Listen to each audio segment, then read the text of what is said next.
Hello and welcome to the Indie Incursion podcast, your weekly source for all the indie games news you might want to know and love. This week we're bringing you a bunch of really cool news stories. We've got Rad gets a release date. Dauntless is the first game to launch with PS4 crossplay. I'm going to have some issues with that one. And that good old YIIK is back in the news because of some plagiarism allegations. It's super fun. But before that, I'd like to introduce you to myself, Vaughn Hyde. I'm one of the hosts, and the illustrious, my co-host, the best of all time, the Big Josh Boy. How you doing today? Best of all time. I like how my title keeps getting longer and longer. That's gonna Eventually, it's gonna be the whole podcast. An hour and a half of me just like, okay, now I gotta think of another adjective. Oh man, this is gonna be intense. I don't that legally changing my name thing just keeps getting more and more or less unlikely. I mean, I had a conversation with John yesterday about these shirts. Oh my God. It seems like they're coming a reality. No, you monster. He's like, Josh is avidly against it. And I was like, I am avidly for it, John. I will make them myself. Oh, Jesus. I mean, it cancels out, which means nobody wants it. Everybody is neutral. I want it. So what have you been playing this week? So the first thing I'll talk about is actually something we were both playing, even though, okay, so this motherfucker, I'm convinced that you just do not want to play games with me. We finally find a chance where we can play games, and I hop on, and you immediately leave once I'm ready. Well, I didn't know. Okay, so in Dauntless, I believe you can only have hunter groups of 4 people. Yeah. Which is kind of annoying, especially because the way that the crossplay works, those 4 people, if you go into loading screens and such, you can't hear them. Oh, yeah, that is really weird.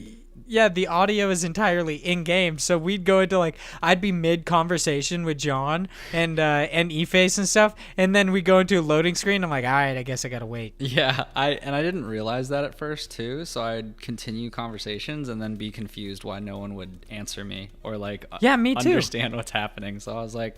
It took me a while to realize, and I think the load time to get into the game was always faster for PCs, because me and E-Face were always in there, and I was like waiting for John. So I don't know if he just wasn't clicking the button right away, or if the PC version is just a little bit quicker with that.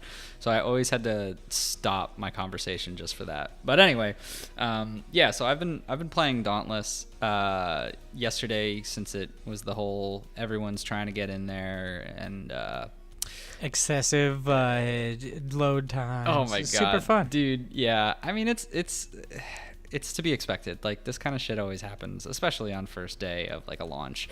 Like, this is, you know, an independent studio. This isn't like a big crazy thing, and even for the big crazy studios, they still manage to screw this up. So like, I don't expect things like this to not happen, but it was pretty annoying. And like, the funny part about it is I'm pretty sure you saw the screenshots of it.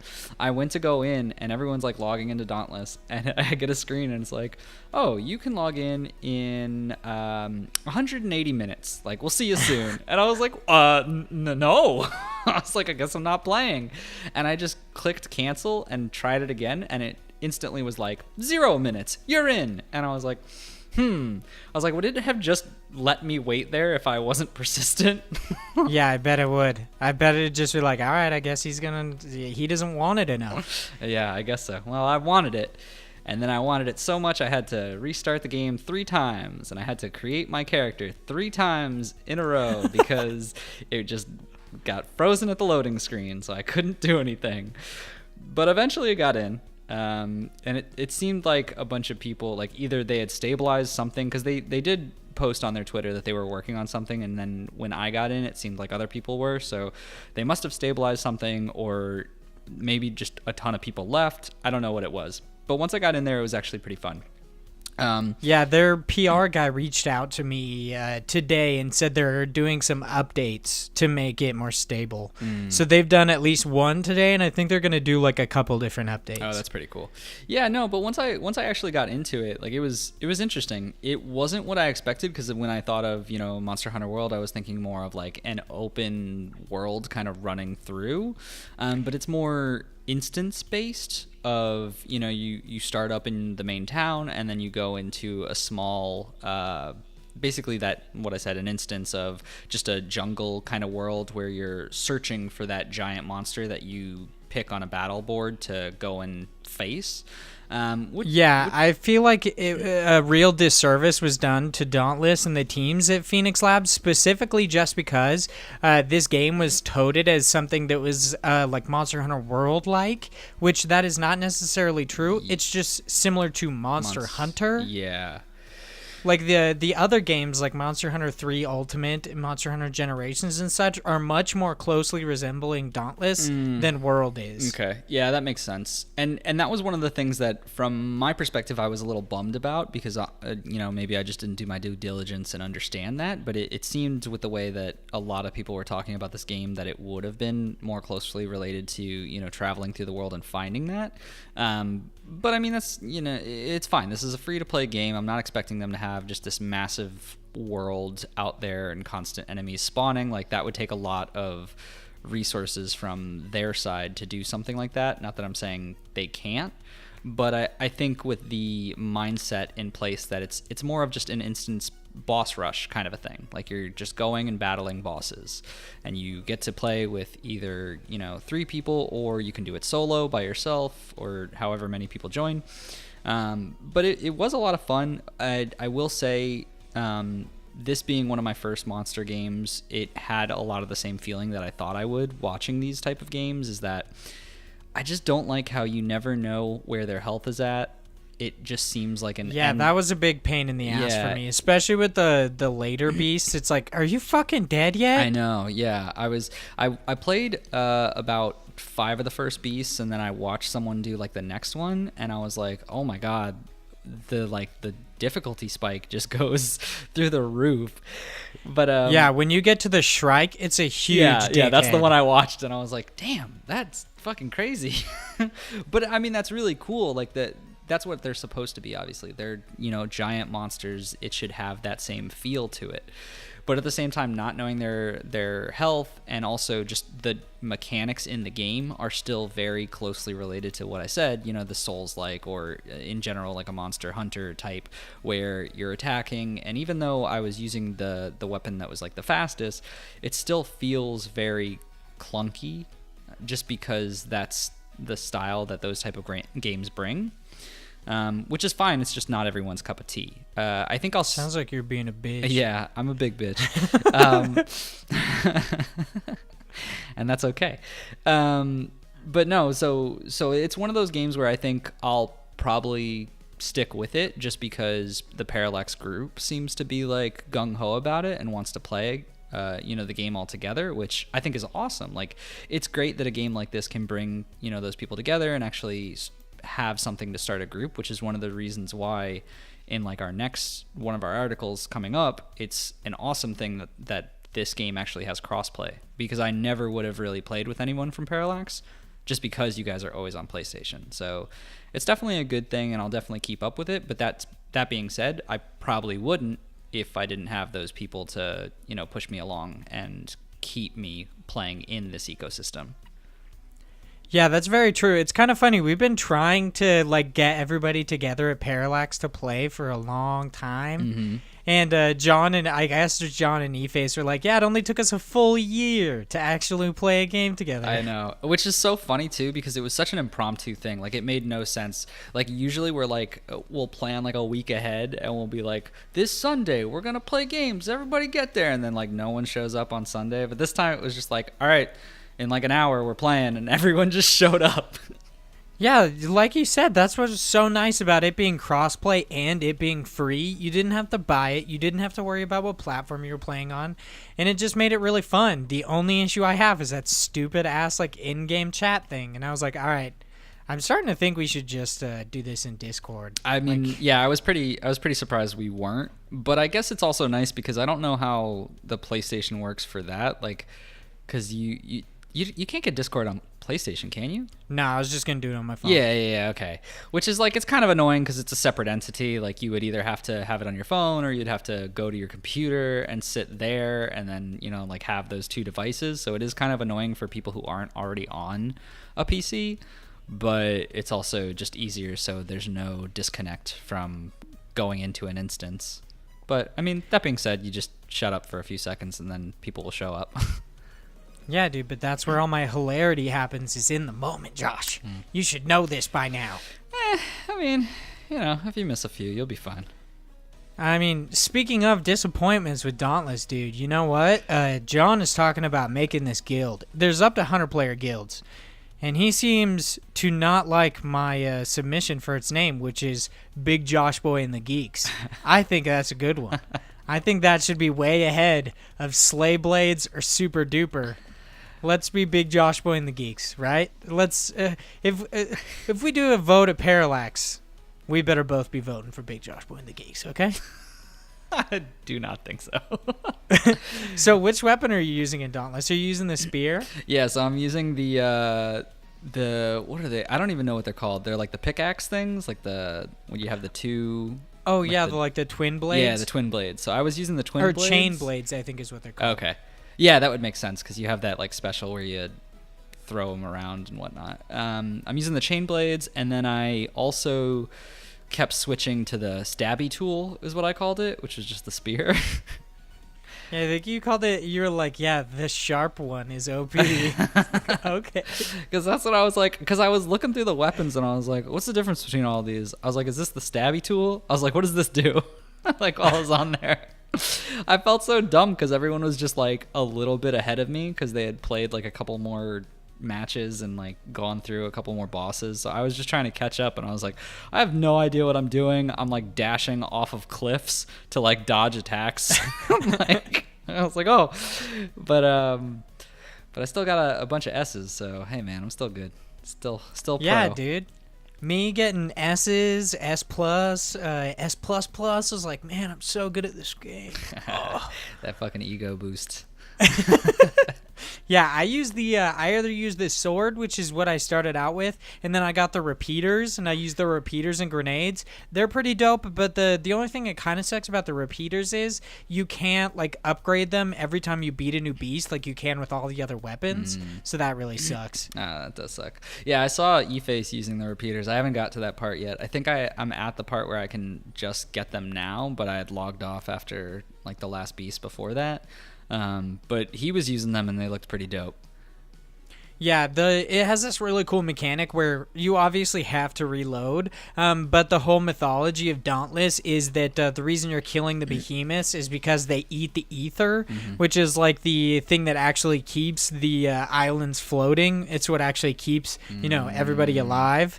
And that's why you kill the behemoths, but the repeaters are like ether repeaters, so when you reload, if you do so right next to the behemoth, it actually reloads, and I think it says it either overpowers or it overcharges your stuff, so you could do additional damage and do really cool stuff. That's interesting. I like it. Yeah, it comes at the cost of not being able to use like supers like the other weapons use. Once you charge them up, but they're still really fun. They're used to pinpoint specific parts, which is fun. I just blowing off legs and shit. Yeah. I do like that mechanic about that game, and I believe that's in most Monster Hunter games as well, is just the going for the specific area that they're most weak on. Yeah, but it's excessively hard to shoot somebody in the fucking tail.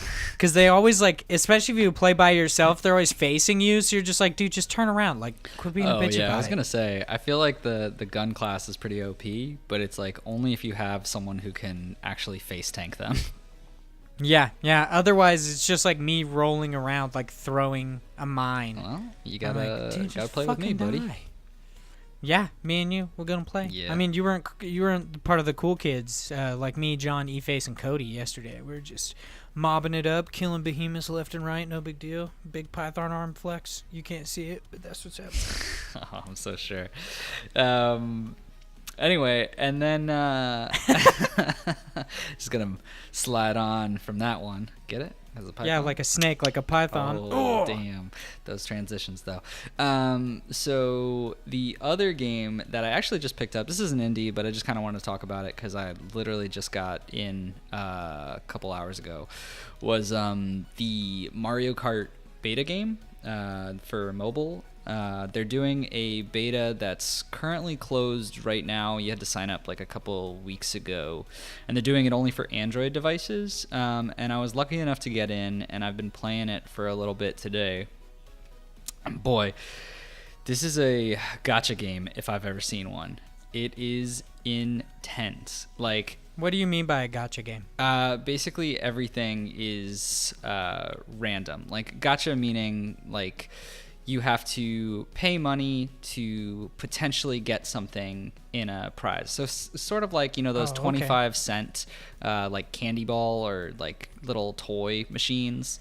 Like the term gacha comes from like a Japanese, it's a specific thing like those, and it's from Japan. So it's a term, gacha game, for basically loot boxes and things like that.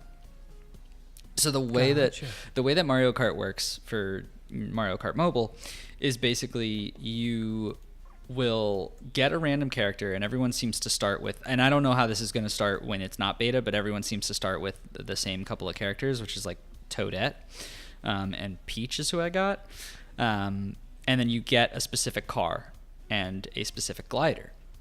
And just like in, you know, Mario Kart 8, there's a ton of different characters, a ton of different cars, a ton of gliders, and each one of them have their own special pieces to them. One's maybe faster or has a special item or a little special skill to them, which is like really cool. It's a very positive thing that there's all these different elements to it for you to pick and choose and find out the best one. And you also, as you're playing through and you're unlocking courses, each course has courses, like each course is better suited for a specific character and a specific type of car. So the true part of it is to, you know, get that one matching combination and make sure you have that person for the level, which is great, except you can't really do that because everything is randomized in the items and the characters you get and everything that you do. So you have to constantly play the game to unlock the characters, which is fine. That's normal progression in a game. But the way this game works is it's a very mobile game. You can only play 5 matches in a row because you have hearts that refill over time.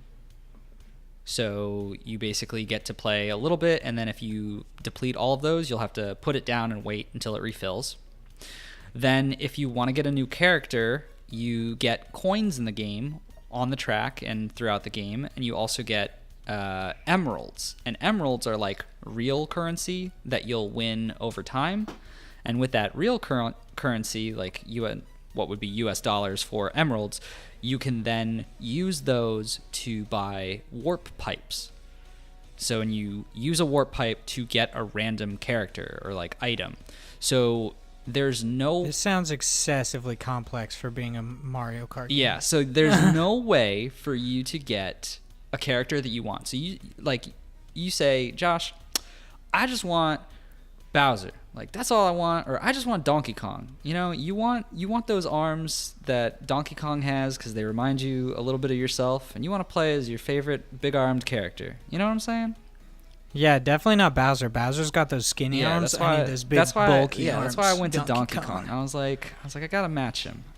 That's an apt comparison. Yeah, well, spot on. I mean, pretty much. Big old monkey boy. You know what I'm saying? Yeah, I've got gorilla strength. Don't you worry. I know you do. I know you do. Rip people's arms off. All right, so you want to be a big old monkey boy, and you're like, that's who I want. Well, guess what? There's no for sure way for you to be monkey boy. So you can buy emeralds or keep playing the game and get emeralds over time. And then once you get those emeralds, you buy those warp pipes. You use a warp pipe, totally fucking random what character you're going to get. There's no, like, it would be cool if it was, like, even an astronomical price for that specific character to just get it, but there is no way. You have to just do it at random. And then like there's little bit of chance where you can get a character, because what it seems like every week there's like a little section where it's like, this time it's on sale, and I saw little carts that were like 1,000 or 2,000 coins, but it's like this week these ones are on sale, so it seems like it'll be something where you can get it technically, but you have to wait for the week that they're selling them for that thing rather than just getting it random. I mean, this is, like, keep in mind, I've only been playing this for a couple hours, but, like, it just seems like such a cash grab. Like, everywhere I turn in this game is, like, a way that they want your money. This is Mario Kart World Tour, right? Yes. Yeah, okay, cool. Do you know if, like, let's say you use these warp pipes to try to get one of them, do you know if you get doubles, if it, like, refunds you, or does it No let you go idea. again? No idea. Okay. Yeah, Okay. I didn't see Yeah. any option for that, but I've only gotten a couple of characters, so like there's not really a chance that I'm going to get a duplicate at this point. but yeah, it just seems like someone jumps out of the pipe, and I'm pretty sure the way it's set up is it'll probably just have it where you don't get duplicates and it's just whoever's the, out of the ones that are available. I don't know the back end of it though. This is just my assumption. But from what I've been seeing, which is interesting because eventually like you'll definitely run out of things. Like you can only unlock so many characters and so many carts, but there's also little tickets that will upgrade your characters and your vehicles because you like level up over time with them. So I don't know if maybe eventually those pipes will turn into something else, but for right now it just seems like you buy enough emeralds, you'll eventually unlock the game for all of what it's worth. But like I don't know what that's going to amount to because right now in the beta version you can't like purchase it with real money right now. It just says like not available during beta. So I don't know how much anything's going to cost. Yeah, this seems excessively complicated for being a Mario Kart game. Plus, Nintendo recently seems to have been making like these cash grabby like mobile games. I don't really know a whole lot about. So they put out Pokemon Quest last year, which I've heard isn't excessively. Yeah, cash Pokemon grabby. Quest and Mario Run and their like earlier mobile games weren't bad because like Mario Run was like pay $10 and get everything, and that was like it. But like you have I've heard Dragalia Lost is yeah, pretty bad. That's a cash grab. So it seems like I'm pretty sure whoever their investors are getting mad at them for doing it that way because there's a ton of money in the mobile space right now because people will just fucking shill out a ton of cash for those unlimited amount of tries because no one wants to have to put their phone down during playing of having a good time and be like, well, I guess I'll wait an hour for me to play again. Because it's not a conducive, like, enjoyable experience to what you're doing to just be like, nope, you're done. You have to wait. Yeah. Would you say that they're hoping that you have a rad experience? Ho, I would not. But that's a great transition to our first story. Oh, thanks. Yeah, time to hop into the news. This is over on Nintendo Life. It is written by Ryan Craddock, I guess. I'm just going to go with Craddock because that's what your name looks like. Double Fine's Rad brings its apocalyptic 3D action to Switch this August. Bandai Namco and developer Double Fine Productions have revealed that Rad will be mutating. I don't really like that. I don't like that he says we'll be mutating. We'll be mutating onto Nintendo Switch on the 20th of August. It was first revealed a couple of months ago. This one seemed to go down pretty well with fans. Okay, the rest of this just seems kind of annoying. Rad looks pretty cool though, dude. Are you excited for this release date? Have you, yeah, it is pretty cool actually. Have you ever played Rad? No, remember, I believe you played like a demo or something of it? Yeah, so You played like a beta? Yeah, so I was in the beta for Rad, and it was actually pretty good. I wrote up an article on like my impressions with the game. It's actually pretty fun, especially for it being in a beta status, and there were a lot of developers at the time who were really like looking into how they better progress the game. So that I was on a couple of different streamers who were streaming the game, and they had developers like sitting there and answering questions for the streamer and the people in the chat. There was a whole forum message board for people who were like posting ideas and them giving status updates and like feedback on how they could change the game. So they were actively like listening, which was a great piece to this. And essentially the game is just you going through and constantly evolving. It's a roguelike game where each run is different and your character constantly progresses each time by the enemies you kill. You get random evolutions based on just RNG. That was my one thing with it, is there's no way to really pick or choose the ones that you get. It's just random, so you never know what might happen, but that's kind of the nature of roguelikes. Did they just randomly like happen on your body, or do you pick up like power-ups? So the way it works is you basically fight enemies, and whenever you kill something, you gain experience, and whenever your experience bar goes to 100%, you essentially level up, and it could be anything. So there's 3 different skills, like mutation skills or attacks that you could have. And then once you get those, you'll also have passive ones where you can get them from different shrines and things like that. But basically the 3 main attack, I don't want to say offense skills because some of them are defensive, but your main big attacks that you actually trigger, so it's an activatable skill, those you get by leveling up just by killing enemies. And it's really cool because it's something new every time. But I noticed that like there's a ton of different mutations, and I was constantly getting like the same couple of them revolving throughout my game. So I was like, I wish there would have been either more RNG against what you had already had before in a run, or that if you get one that you really like, you can put like a favorite button to like up the RNG to more likely get that one. But for the most part, though, it was an enjoyable experience. It's a little clunky if you're using the mouse. I think that it definitely works better with a controller, which is going to work wonders for being on the Switch. My one point about this though is, well, I guess August is kind of a whiles away. But this is 4 days before my birthday. Just in case Big Josh Boy wanted to buy me something. Oh, that's interesting. Mine is August 10th. Oh, dude, we're both August babies? Yeah, dude, we're so close. Oh, man. Oh. It's like we were destined to be... I think we were destined to be co-hosts. Yeah. That's awesome. Anyway, yeah, man, I'll get you this game on Switch for you. It looks so gross. There's one of the power-ups I saw where you shit out eggs and it multiplies little baby you. Yeah. I was like, eh. Yeah. It's disgusting. It's good. It's a fun time to be had. I think that I guess it's a beta, so it's not like early access or anything. I feel like it's a little soon to be jumping out, but at the same time, one of my comments about this game was that it felt pretty fully flushed even at the beta stage, so I think it'll be fine. Awesome.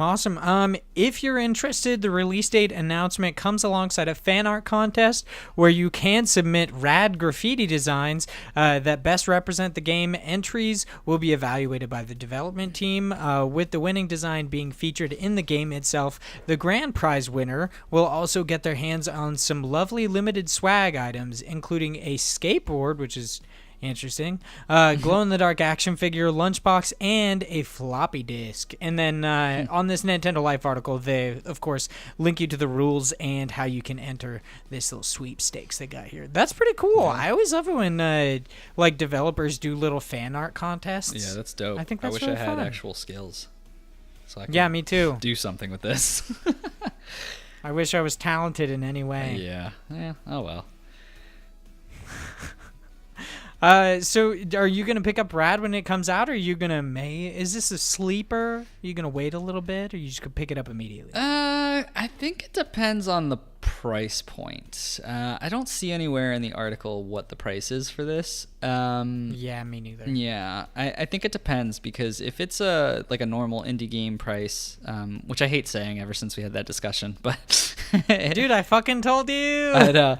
But if it's more I could see spending probably $20 on this game, and I think that would be an awesome deal. But I don't know where they're going to rank this. If it's something that's, higher than that, it might be a wait until a sale comes around kind of a thing. But it's also, I'm a little biased because I had, a good amount of time with the beta. I played 10 plus hours with it. So I don't reasonably think a lot is going to change in that time. So I might wait. But for those who haven't had a chance to pick it up, I would recommend it.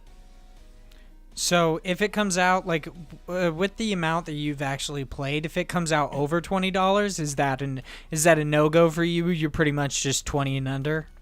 I think so for me, but I'm a little biased. Like I said, I think if it does go a little bit over, it's still worth it for someone who hasn't played it. It's just I've played a good amount of it already. So. All right. Well, if pricing is an issue, this next game you'll have no issue with. Yeah, bro. Whoa. That's a transition for you. That's 2 in a row. Oh, yeah. Over on IGN, our next article is written by Adam Bankhurst. Interesting enough, not Casey DeFreitas. Not all Dauntless articles are written by Casey For some DeFreitas. reason, I thought you were gonna say dogs go to heaven. I don't know. What? The way you were like, not all I thought. Not all dogs go to heaven Yeah. in this next article. I was like, where are you going with that statement?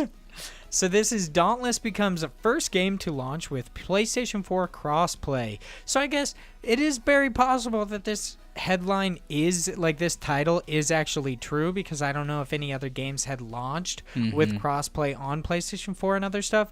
But the big, like, momentous achievement in this is that Dauntless is the first game to have full crossplay across all platforms, not just between, like, PlayStation 4 and Xbox One or PlayStation 4 and PC. It's over everything, and it has full cross progression as well, which is really awesome. Oh, so I can pick this up on my PS4 and just keep continuing? Yeah, you play the same thing. It's all hooked through your Epic account, which is pretty nice. I mean, however much I hate the way that Epic account works with social features, it actually works pretty well with the cross progression system. Yeah, I felt dirty downloading the Epic Store after all that Yeah, I know. time. You and like 2 other people were bitching that you'd have to download this Epic Game Store to play freaking Dauntless. I was like, don't be a bitch about it. Just do it It's and just play with me. And then I didn't play with another you. stupid app on my computer that I have to deal with, and it's just annoying. It's just too much. It just doesn't have the same features. It doesn't. It's dog fucking trash. It's trash in comparison to where Steam is right now. I'm not saying. I'm just wondering how much the like average gamer actually uses all of these Steam features. I get on Steam every now and then. I never use these Probably features. not. I mean, Never. I don't know, but I just don't. I also just don't like the UI for it. Like, I don't at all. Like, everything you do opens up a separate little window in the thing, and it's just. I don't like their design choices for it. It's not what I'm used to, and I don't like it. I'm gonna do my old man meh, and I want it to be on Steam. But that being said, it did run quite well once I was in the game. So I mean, they're doing okay. I still like it. So the article goes on to say, Dauntless has fulfilled its one Dauntless promise as it launched today with full crossplay and cross progression on PlayStation 4, Xbox One, PC, and PC on the Epic Games Store, and its first game to launch the functionality for PS. I really hate that they keep saying for PS4. I understand. Yeah, they really like it. Yeah, they're like, oh, it's our first one to like launch with it on PS4, and I'm like, but the big thing is that it's across all consoles, not just PS4. Like, that's the whole deal. Phoenix Labs' free-to-play co-op action RPG Dauntless promises a one Dauntless for all players around the world to play together, no matter where they play. Was a truly audacious goal. They say audacious like 3 times in this article. I'm gonna be honest, I don't know what audacious means, but it's quoted several times. And I'm starting to think I'm dumb. I mean, they're hitting you hard with those big words. It's tough. I guess. It's a tough life. Apparently this was a truly audacious goal, but one that was very important for the team in its mission. When we first started talking about One Dauntless, we knew it was a truly audacious goal. Oh, man. Jesse Houston, CEO and co-founder of Phoenix Labs, said, no one has ever launched on console with full crossplay support from the start, but we believe in our vision, and thankfully our friends at Epic Games, Sony, and Microsoft did too. Keeping the community connected is one of our top priorities, and all the new players coming in at launch will never, what does that say? There's never been a better time to be a Slayer in Dauntless. I was like, what does that actually say? Never. I don't know, man. Forgot where I was going with that. This is pretty huge, though. I think it's so awesome. I don't know if this is going to like set precedent or anything, but it does come down and kind of prove me wrong that way back when I said it's possible only big games would actually get crossplay, which actually I can't say that this proves me wrong, because Dauntless on PC alone had 3 million players, and they're expecting that to quadruple with the launch of like not only crossplay but on all consoles. So I think this still kind of proves me right in a way. I don't know. But I mean, it's. I wouldn't call it I'm a excited behemoth either of a way. game, though. You know what I'm saying? Oh, but it's got 3 million players, dude. I mean, 3 million? Is that really a lot? You know how many people are on this earth? Do you know 3 million people? I mean, I don't, but I've seen 3 million people. Yeah, there's like 7 billion people on Earth, so really, I mean, but the install base on PlayStation 4 alone is only like, or not the install base, it's like, how many consoles are out there in the wild? Like 100 In million? the wilds. Running free. In the jungles of the Amazon? Yeah. Yeah, I think there's like 150 million PS4s out there, so like 3 million. That's a big number. Okay, I mean, that's 3%. I guess so. Less than. I want to see how much the player base spiked since like right now, since the initiative, and then what it's going to be in like a month or so. Yeah, I imagine next week we're going to be reporting on the massive like uptick of people playing Dauntless, and then like 2 months later, just like what happened with what is that game? That really big one that people are playing. That most recent battle Apex royale. Legends? Apex Legends. I can't believe I forgot about that. We'll probably see the same things that happened with Apex Legends, where people put out like articles like, "Oh, Apex Legends is seeing a big drop off in players," and then you're like, "Is that true?" And in the article, they're like, "I don't know." Seems right though. It's like, well, it's yeah, taken me I 5 mean, minutes to get into a match. No duh, When it there's- used to take me 3 minutes. Like, okay. There's no way it can sustain that hype. Like, it's never going to be new again. Yeah, I feel like Dauntless is kind of like it's a little bit under the radar. It's not making massive headlines, with the exception of it having full crossplay across all consoles. Mm-hmm. So I feel like this will be a slow burn, but ultimately that's going to be a good deal for Phoenix Labs, because then they won't see this massive drop off of players. Yeah. Slow burns are always good burns. Which I still don't even know if Apex Legends saw a massive drop off. Seems like people are just taking shit out of context, but Nah, the whatever. world will never know. There's no way to know. Literally no way. Yeah, literally no. It's like how many elixirs it takes to get to the center of Tootsie Pop. Nobody knows. Bird keeps eating them. Every time I go to eat a Tootsie Pop, Bird just takes it out of my hand. Every time. That's fucked. What a jerk. It's super messed up. Yeah. You You know what else is super messed up? Plagiarism? Yeah, that's right. It is. Yeah. It definitely is plagiarism. In our next article over on Twinfinite, this is written by Aaron. Yeah, that is Aaron. Aaron Greenbaum. Yeah, that's For some Aaron. reason, I There was he like, is. wait a sec. Is it Eric? Or Is that Aaron? Oh, yeah, that's Aaron. So this is YIIK. Developer accused of plagiarism claims it's a subtle homage. Just to be clear, it's Y2K, but that's a dumb way to say Y2K, dude. It's YIIK. That's a good old YIIK. Ew. Is what it is. Yeah, that sounds so Yeah, disgusting. I don't like that. There's a right way and a wrong way to honor your inspirations. When done correctly, people will cheer your cute little call out.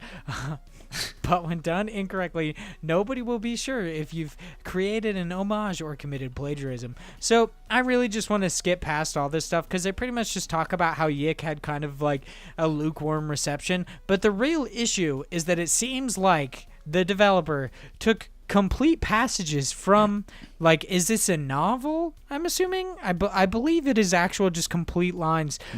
It says, as you can tell from the pictures, several of the lines from the Proto-Woman scene are lifted wholesale from the After Dark, which I believe is a novel. So this is, yep, it is a novel. About a woman who enters a surreal Tokyo after meeting someone who claims to know her sister, which is a weird concept. A little bit. I mean, but so was YIIK, so it kind of makes sense there.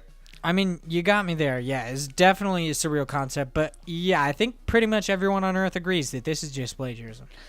Yeah, I mean, it's weird.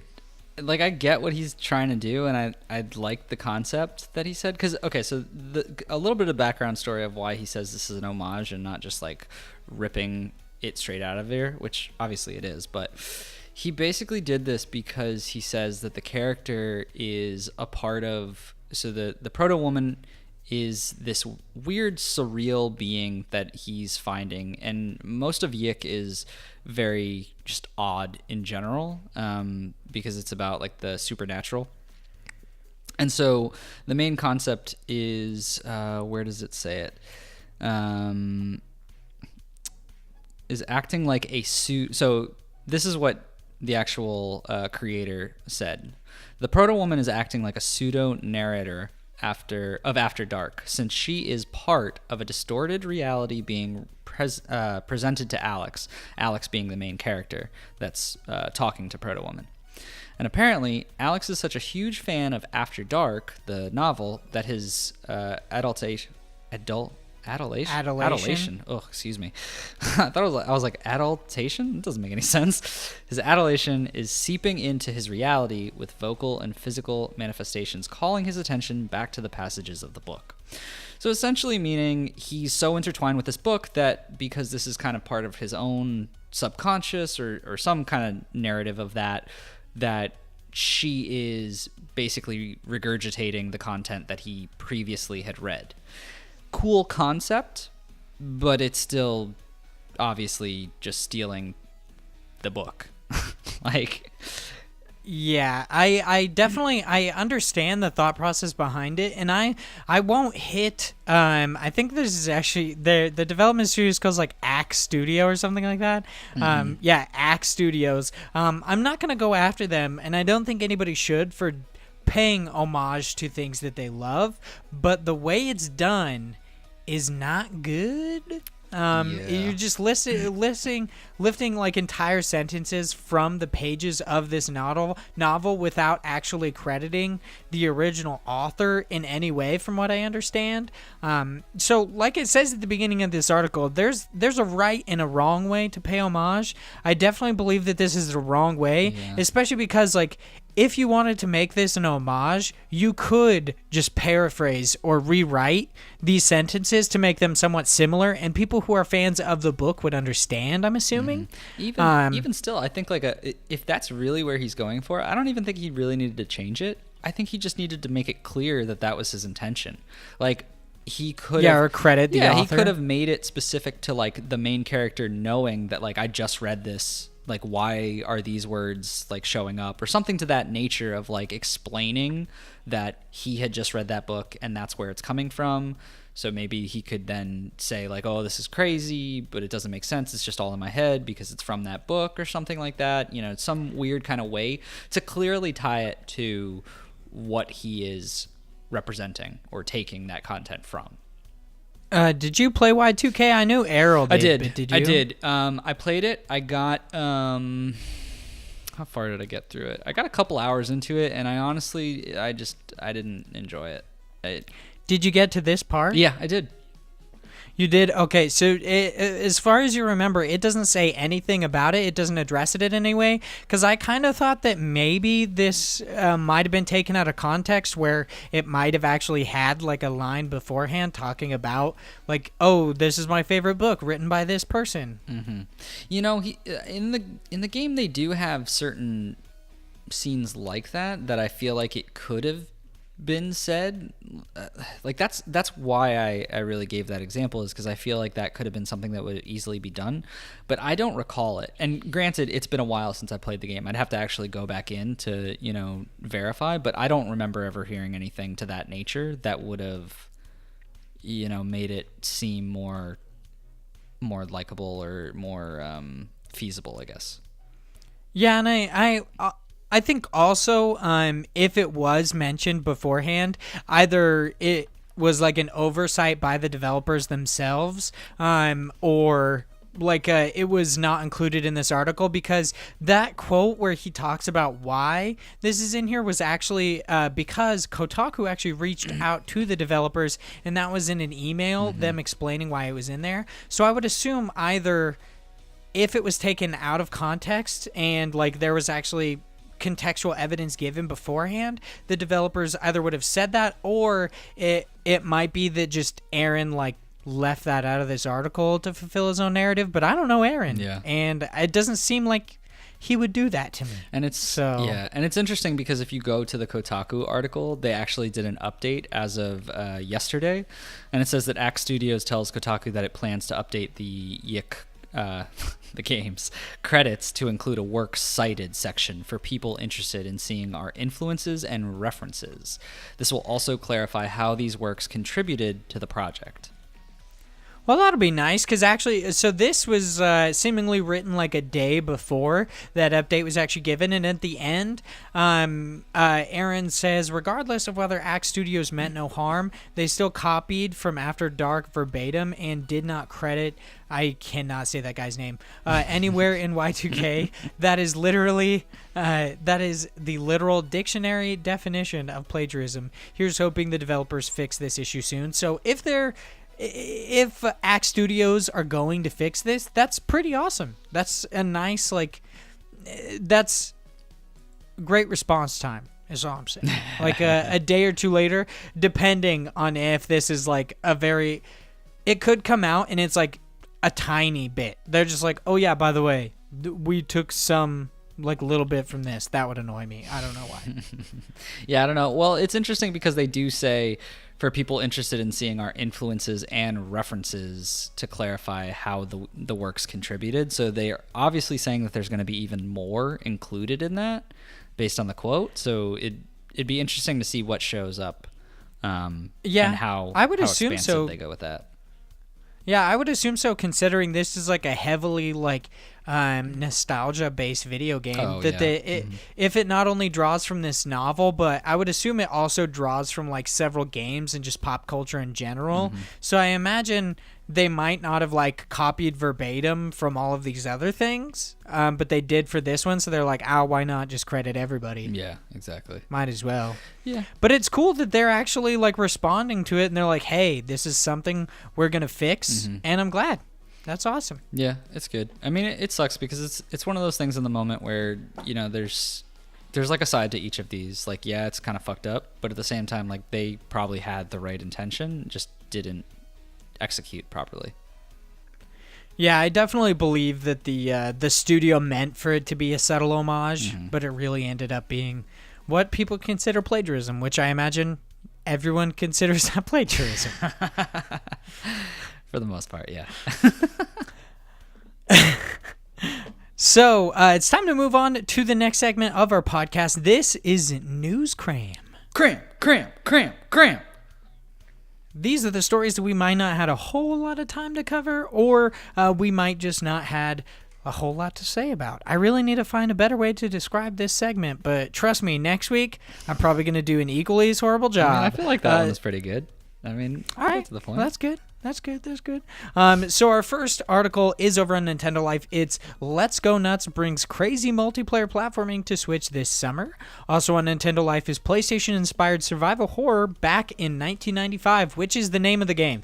The name of the game is actually back in 1995. Yeah. I was like, maybe they should have like italicized that or just... Is anything? Back in 1995, Spooks Nintendo Switch this week. So you guys can pick that up this week. Over on Game Informer, Brothers: A Tale of Two Sons is coming to the Nintendo Switch very soon, which is super vague. Once again, over on Nintendo Life, Vectronom, maybe, brings an intense take on rhythm action to Switch next week. This one I'm going to call massive bullshit on. Also on Nintendo Life, Hollow Knight European physical release has been delayed. They say in this article that it did not affect the US releases. As I said last week, yes it did. My Hollow Knight physical release was delayed until June. So suck a fat one, Nintendo Life. Get your facts straight. Okay. Also on Nintendo Life, Katana Zero is receiving a significant update, in quotations, at the end of this month. Supposedly you'll be able to pet a cat. That's really significant. I mean, yeah, people are really excited about it. That's all you need to know. Roger's really excited about it. He was like, I gotta pet that cat, dude. It's not like the doggo Twitter. I don't think it's gonna be featured I there, was though. like, who the fuck is Roger? Also on Nintendo Life, My Time at Portia Switch update improves performance and adds new content. Also on Nintendo Life, dude, there was a lot of shit on Nintendo Life this week. I know. You went crazy Tech. about that. Yeah, I had to find stuff because there was only like 3 fucking articles for everybody else. I was like, Nintendo Life, you got my back. Even though you just fucking told him to suck a fat one. So they're wrong. Doesn't mean I can't criticize them. Oh, okay. Yes, that was constructive criticism. Me telling them to suck a foul. Criticism at its finest. TerraTech brings Lego-like open-world adventure to Switch this month on Nintendo Life. Just assume the rest of these are on Nintendo Life until I specify, okay? Because I don't want to have to keep saying it. After a short delay, Katana Zero arrives in Australia later this month. Get a free DLC pack when you buy co-op RPG Super Cane Magic Zero at launch. Okay, let's talk about that for a second. Is it really? Alrighty. Is it really DLC if it's at launch? I mean, see, this is what I don't like about really just all-encompassing definitions of something. So, like, I don't enjoy the definition of indie game because nobody actually has a definition for it, and I don't enjoy the definition of DLC because by, like, it being self-explanatory, DLC is downloadable content, but technically video games themselves are downloadable content. Yeah, so I really don't like that. It seems like a misnomer. I'm not a big fan of it. I mean, yeah, but my point is, right. If you're gonna, like, why come out with a game, and the game hasn't even come out yet, and yet you're saying, oh, here's an incentive to buy it. You'll also get this other part of the game that comes out, but you can't have unless you also pay more money for later down the road. I mean, I understand why they do it because track records with pre-order bonuses through like GameStop and such have proven that it does bolster sales to include like just random incentives. But yeah, with an indie game like this, it's kind of different because GameStop is just trying to get you to pre-order the game through them, just like PlayStation would include it. And it seems like this is just all-encompassing. They're just like, yeah, you just purchase it anywhere and you get this DLC. So I think they just want you to buy their game. And they're like, hey, free DLC seems like a good way to incentivize people. It just seems wrong. It does. Mabel and the Wood is a Metroidvania that allows you to slay or spare your enemies, also on Nintendo Life. Songbird Symphony brings cute musical platforming to Switch this July. This next one is on IGN, actually. Oh. Yeah, dude. No Man's Sky's vinyl soundtrack is coming back for a second run on Game Informer. We got Dead Cells Rise of the Giant DLC comes to Switch this week. On Twinfinite, Shakedown Hawaii's first Mogul, which I feel like that's spelled weird. I don't know how you actually spell Mogul, but that looks like it's weird. It's Mogul. I don't think that's how you spell Mogul. Update now live on PC and PlayStation 4. And the last article in News Cram is over on Twinfinite as Darkwood brings a survival horror experience to Switch today, Xbox One tomorrow. And those should already actually be out on your consoles if this article is to be believed. Which if it's Aaron, I believe him, dude. Aaron's got that sweet baby face. Is that Aaron? He wouldn't lie to me. I don't know, but I'm saying if it is, he wouldn't lie to me, dude. That's true. By the way, Mogul is Mogul. It means an important or that's powerful bullshit, person. dude. That seems like bullshit. I don't like that. There's also a website. Looks Mogul is a technology platform as well, and mobile app for women. Oh, that's interesting. I thought Mogul had something to do with downhill skiing. I thought that's where the like term came from. I have no idea what you're talking about right now. Oh, I don't actually, know. It's a Parks and Rec episode. Mogul, a bump on a ski slope formed by the repeated turns of skiers over the same path. You know what that sounds like, Josh? That sounds like you can suck it, big boy. Oh, I was right. Damn. So, dude, legally you have to change your name now because I was right. I don't. Big Josh boy, you now are. I don't think. Why are you Yoda? What's happening? I don't know. Who knows what's actually happening? I do, because our next segment is God Bless the Crowd. This is where Josh goes into different crowdfunding sites, finds some awesome indie games for us to talk about, generally over on Kickstarter. But this week, we got a special treat for you guys. This week, we actually have... What the fuck is that name, dude? It's Kinikuino Kyo. Kinokuneko. Yeah, that's bullshit. A run-and-gun adventure with cats and aliens. It's also got some fat anime titties, guys, so just be prepared for that one. Oh, yeah. And on Fig.co, you've got Vargas, the River Realms, or Riven Realms, not River. And that was dumb. I can't believe I just read that way. I'm so stupid. It's okay. So, this cat game that I will refuse to say the name of because it's excessive. You save the Earth from an alien invasion and unleash your meow powers in this game inspired by Metal Slug and Gunstar Heroes. The developer is asking for $13,394. They have $3,437 currently, so you have quite a bit left to go. They go up 14 days, 92 backers currently. Yeah. I mean, it's got this super masculine cat with like a fat bulge that it was apparently inspired by some anime titties. So, I mean, I feel like I might buy this game, dude. I mean, I'm not gonna lie, it's definitely dumb as fuck, but it looks like a good time.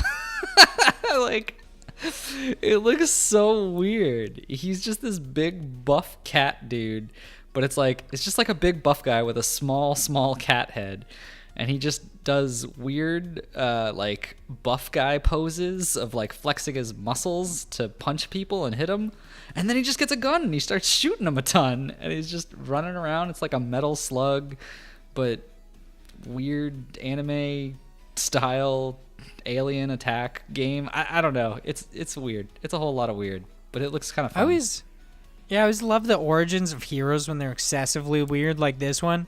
The cat is a cat protagonist. He transforms into a muscular cat after Lemon, a strange girl, gives him a piece of underwear. So he's like Dobby. He's like one of the house elves, but instead of gaining his freedom, he gains super sick muscles like mine. Boom, dude. You heard it, Boom. Harry Potter fans. Pick Them this game thick up. muscles. Really going on about those muscles. It's definitely not me just trying to assure myself that I'm in shape, but I'm definitely not. It's definitely not because I also just ate a shitload of tater tots and a cheese stick. And one cheese stick? Like a... Yeah, I ate the rest of the cheese sticks yesterday, so today I only had one cheese stick. Are you talking about okay, let's put the game part on pause. It was a mozzarella stick, I should say. Like a mozzarella stick, like a breaded cheese stick? Yeah, dude, deep fried okay. Deliciousness. That's weird. How could you eat just one? What kind of person eats just one? I just told you I ate the other ones yesterday. Why didn't you finish the one? I was full. I had a burger, I had a shitload of tater tots, and I had these fucking 5 mozzarella sticks that were absolutely delicious. And tater tots? Okay, well, I didn't expect that this meal would be so large. I went to this local drive-in. I went to this local drive-thru, and it was like, okay, they've got like large burgers and stuff. I was like, oh yeah, just give me like a large tater tot, whatever, thinking it's going to be the average size of a tater tot, like a large tater tot, like freaking Sonic-sized tater tot. And instead, they gave me, and I'm not even joking, a literal bucket of tater tots. It was the best day of my fucking life, Josh. It reminds me of have you ever gone to Five Guys? Yes. Yeah, how they do fries. Greasy. Was it like that? Where they just like take a bucket and like shove a shitload. Well, in there? they basically give you like the normal what you would get from any like fast food place, where they're like, here's a little carton of fries, and it's like just basically a cup filled of it. But then they're like, all right, and also here's a big brown paper bag that we put this in, and then they just dump fries into the bag as well. So it's just like this just massive amount of fries in a paper bag. Yeah, no, it's not like that at all. It is self-contained inside a literal bucket.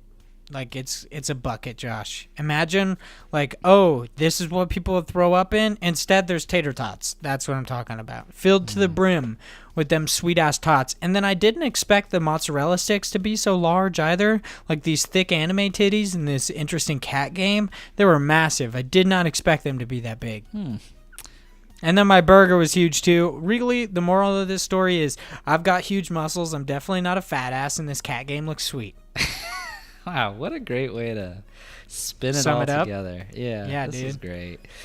That's what those brain muscles are for. I've also got thick brain muscles. I mean, yeah. Yeah, man, I don't know why this isn't more popular. It's got the anime titties. Where's the fans? I guess they gave all their money to that one game, Subverse. I really hate that it seems like the only animation for the girl is her head and boobs moving. It's like, really, dude? Oh, yeah. That's pretty transparent. But I appreciate it, dude. I appreciate it. You're a good guy. I see your goals in life, and I will give you, $2? Why am I asking for $2? Did he say his gratitude is digital? Yeah. Wow. I mean, I guess that's him just like sending you a message that says thank you. Yeah, I guess it's an exclusive illustration of gratitude. If it's anime boobs, I'm in. I'll give you $2. I don't care. Oh man. I mean, you also get it with the $11 tier, which seemingly still does not give you the game. Nope, just your name and the credits. So yeah, you got to pay $17 to get this sweet ass anime titty game. Definitely has nothing to do with cats. It's all about them boobies. I think it does have a lot to do with cats. I don't know. Oh I man, mean, and this it could cat's be got two a thick players bulge. too. Come on, man, you could co-op. You could both be buff ass cats. Kids? Yeah, I said kids. Kitty cats. You could be them sweet kitty cats or save all those big titty chicks. I mean, yeah. Oh, you can play the demo on your browser without downloading it. I love when they do that shit, so I don't have to do anything. I'll do it right now. I'll play. So this game actually looks pretty interesting. Do you think it'll get funded? It seems like it's cutting it pretty close. I'm gonna be honest. I don't think this is gonna make it. I feel so bad about it too because the guy seems so nice in his video, and I think he says that he was like unemployed, and I was like, I want to give you a big hug. Yeah, I don't. It says to press the nyan button. Oh, enter is nyan, I guess, and now it's just meowing at me. This game is strange. Oh, that's special. Oh, I'm the cat. Oh, I'm running around. Oh, this is great. You're just playing this I'm just demo playing the demo live right now. Have you seen Big Boobs yet? No, but the girl who's talking to me is just wiggling her butt at me, and I'm a big, strong cat boy. How do I... All right, dude. That sounds like my game. I don't know how to sounds like my kind of game. Progress further in the story. What button do I press? Put on the underwear. Put on the underwear. I don't seem to... I mean, he's already wearing the underwear. They already skipped that part. Oh, shit. I know. You're way farther in the game than I've ever been. I know, dude. Now you got I'm fucking pro. What have we talked about? God damn it, there's no button that fucking lets me progress. Oh, wait. I found it. Wait, which one was it, though? I don't know which one. I pressed all the buttons and... Oh, wait. Okay. Why would... Now you're just button mashing? J? Seeing if it actually gets you anywhere? Pretty much. Oh my god, the music in here is fucking horrible. It's like techno, but with just a bunch of cats meowing, all different sounding, like meow, meow, meow, meow, meow, meow, meow, meow. That sounds excessive. I don't think god. I'd like that. I'm punching the... I'm punching him. Oh, I dodged. Oh, no, I got hit. I do love that it says that the browser is the worst quality of demo that you could play, and that is the one you chose to play. Did I die? Remember, if you attack an enemy in the air and still press attack and jump button, you will jump higher. Oh, wow. I'm so good. I'm beating these aliens up, man.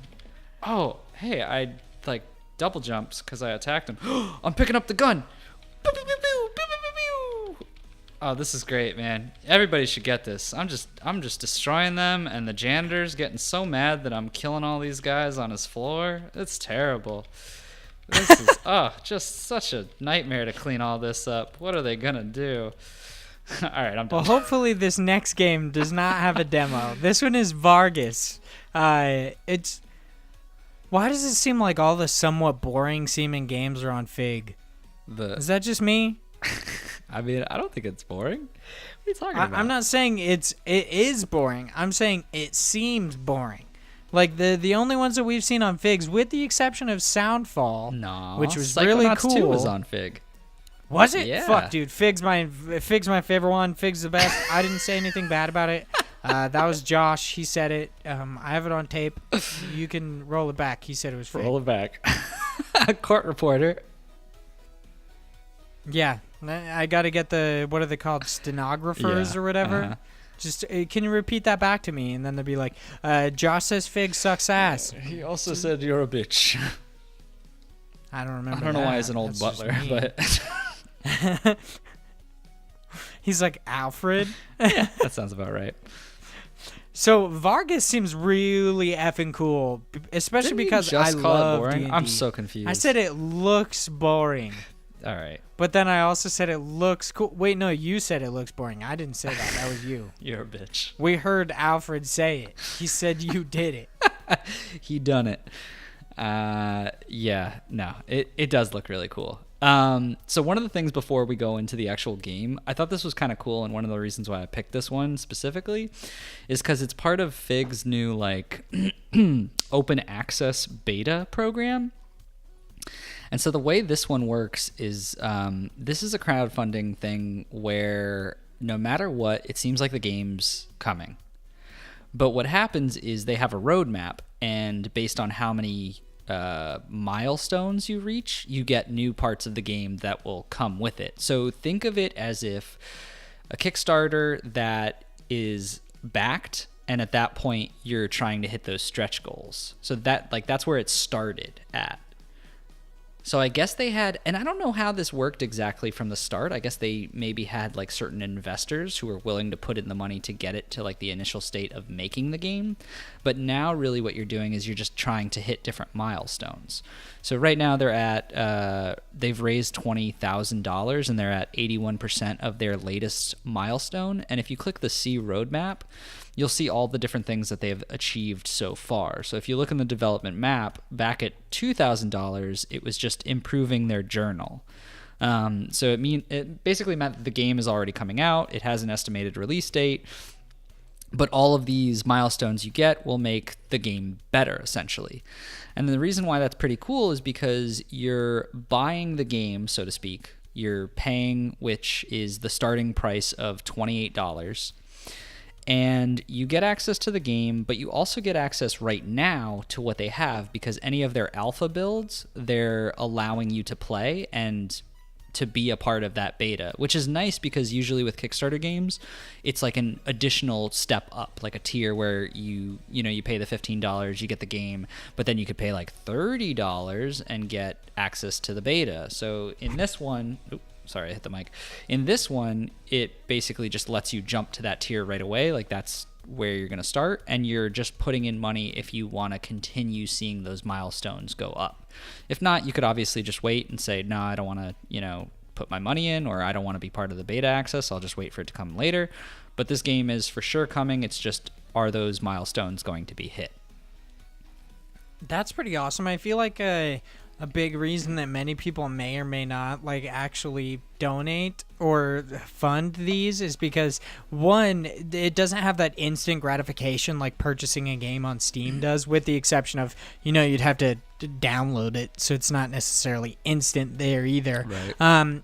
But with this, it means like you could immediately like go in and play at least some aspect of the game. Mm-hmm. So that's pretty awesome, and you actually get to see if this is really a game for you or not. Which I imagine if you just gave $28, hopefully it's a game. Yeah, that's what I was thinking of. I don't think there's any way to be like, oh no, this game sucks, I don't want this. But when you say I don't want it, you just can't do anything about it. Yeah, I don't know if you can. But it looks really interesting. So the way this game is structured, it seems very Dungeons and Dragons-esque. It has a story-based navigation system of you're kind of pinpointed on this map, and there's different locations that you travel through.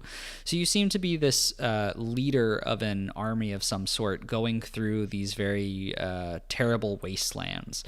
And so the way it works is you're going through, and each one of those locations is a different event or something that's happening through the map that you'll have to deal with.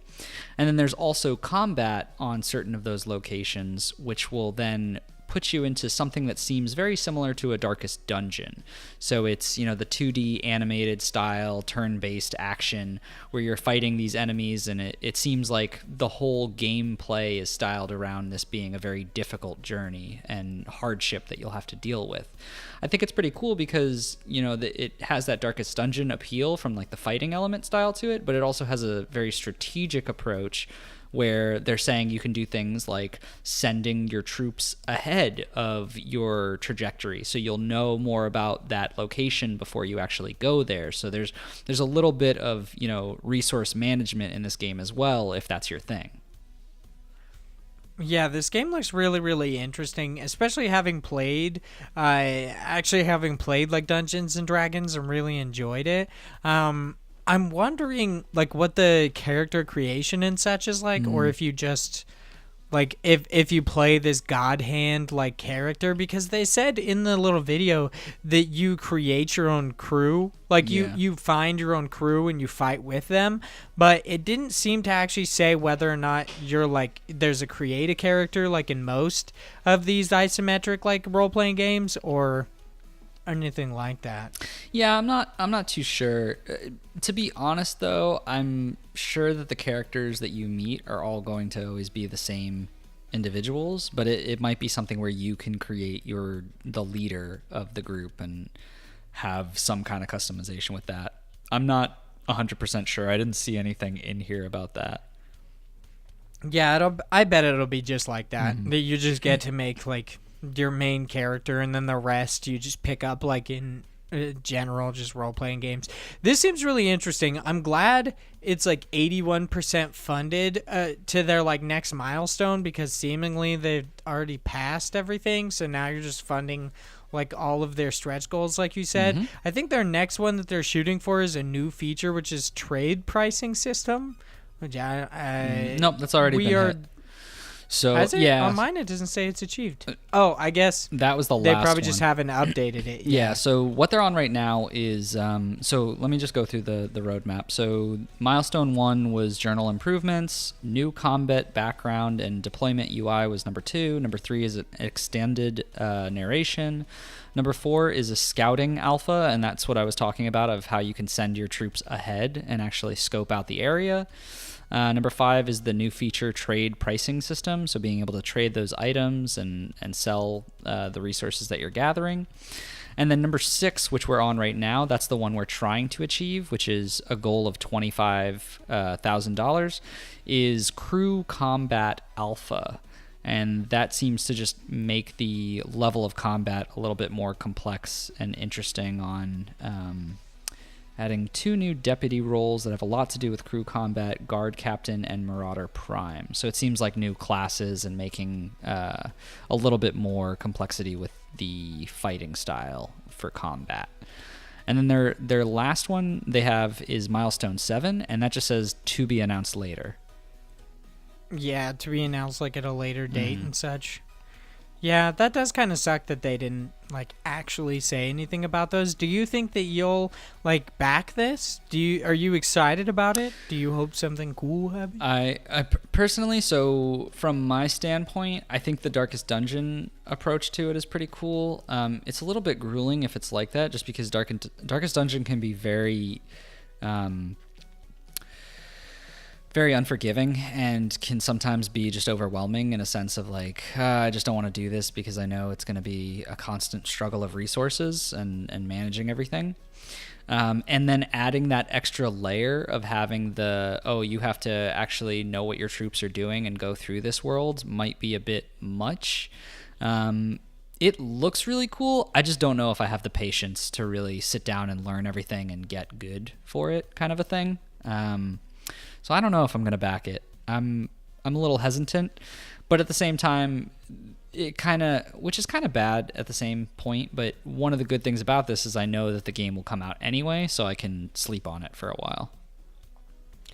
Yeah, the nicest thing about like heavy role-playing games like this, I mean, one that kind of sucks is that you really have to put time into it, and you really have to give it your all to understand the world and how to play. But once you do, these are easily worth your money, no matter what. No, for sure. I know there's a lot of gameplay and content here, and this could be an awesome time. It's just one of those things where I don't personally think I'll have the time to invest into it to get that enjoyment. Yeah, games like Divinity, Divinity games was so like good though. Vargas, yeah, they're just huge time sinks, which is fantastic. But on the other hand, not fantastic when you are like trying to stay up to date with all these games, and or just don't want to play a game for 1,000 hours. Yeah, it's a little weird ever since I started picking up the hobby of doing, the games journalist kind of stuff, of doing these articles and doing reviews and everything, is now I feel more pressured to not sit on a game for longer, because I'm like, well, no, I got to go to the next new thing. Yeah, same. I noticed that too. Because you're just like, okay, I've got this preview I've got to write, so now I got to download and play this game. And you just have to consistently be informed, which is kind of funny because it seems like that's a deal, but when you listen to podcasts like NVC or like Beyond, you hear what they're playing, and they're always playing like these old games. Yeah, which is weird. You're like, how do you have the time? I don't know. Yeah, sometimes I hear them talk about how many games they're playing, and I'm like, how? Like this, it's like impossible. Like, where do you find the time? Like, well, I mean, I guess it's also their occupation versus us doing this as like an additional bit. So it's like, okay, cool. I do my 40-hour work week, and then I come home and I record podcasts and write, and by the time that all that's done, I have like an hour to play. Yeah, I guess that's true. But at the same time, I don't think like IGN, like someone like IGN is just like, here, sit there at a desk for 8 hours and play this video game. Like, it's obviously a little bit different than that. So it's not the same. Like, I'm sure there's still not a lot of time for them to really play on the job. Like, there's other stuff they have to do and be like researching. But yeah, there's definitely going to be a little bit more leeway with that than we have anyway. Yeah. Speaking of IGN and just the future, I think it's about time we get into our last little bit of the podcast. Really just smooth it out. Just leave on our best foot, or however people say that.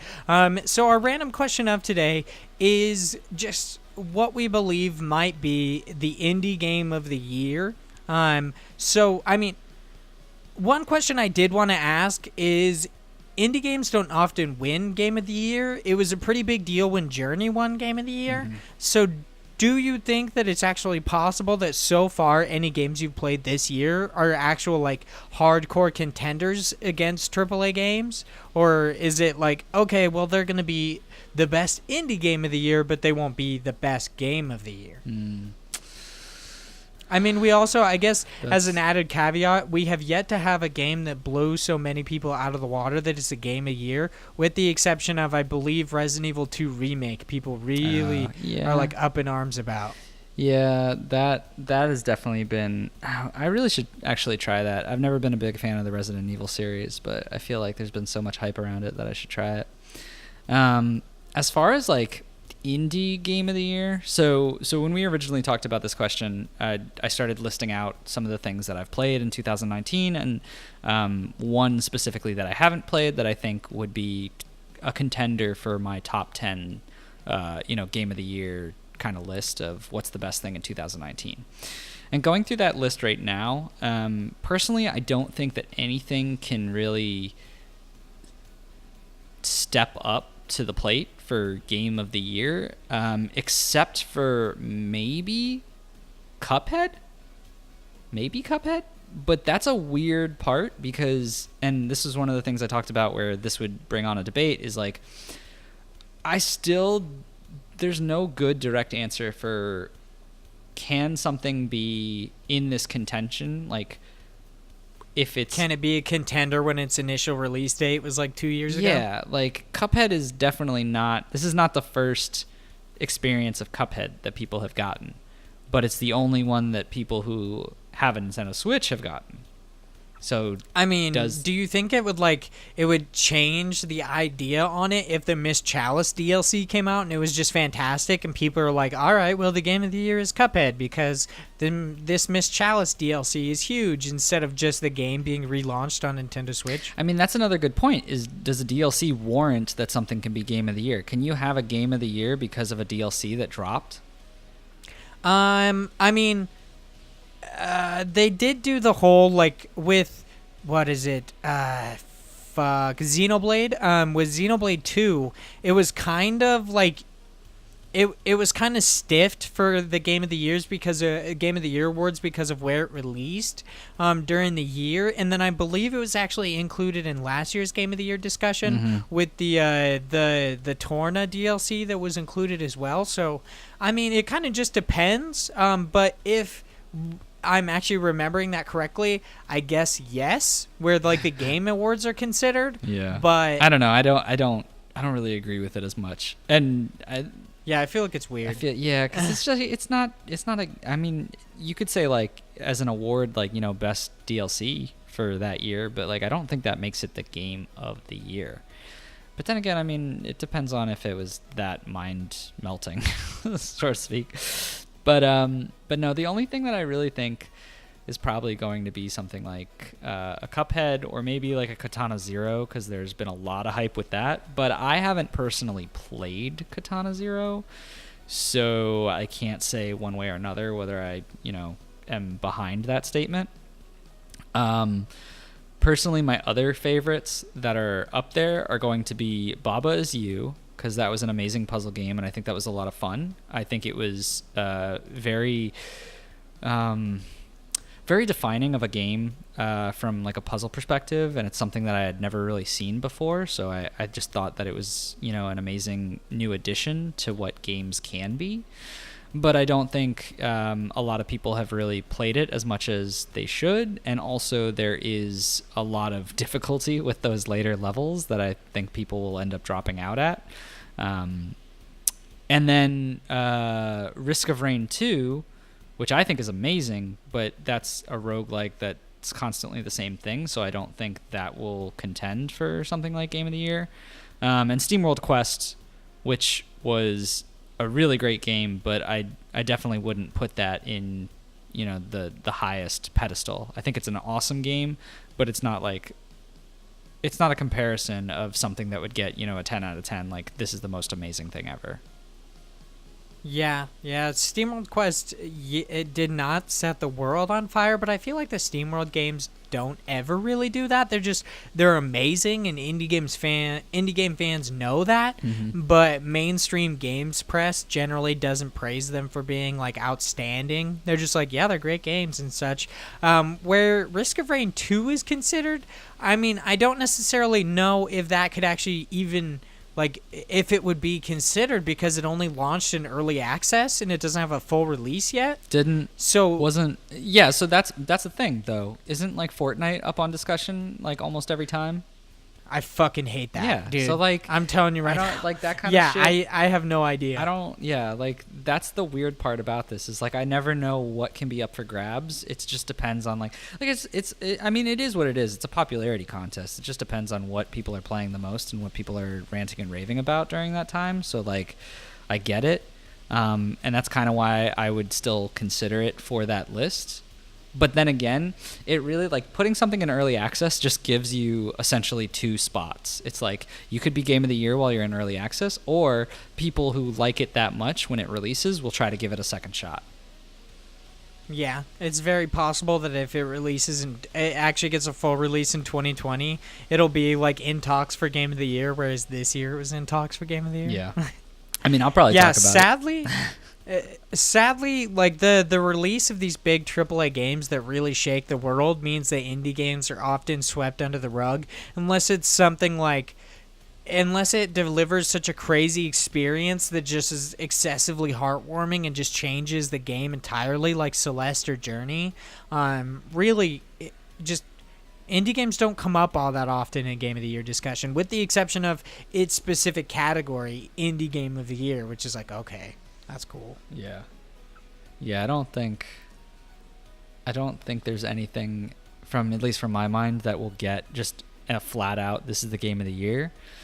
But I definitely say the Indie Game of the Year. I'm sure that the popular vote would end up pushing Katana Zero. Oh yeah.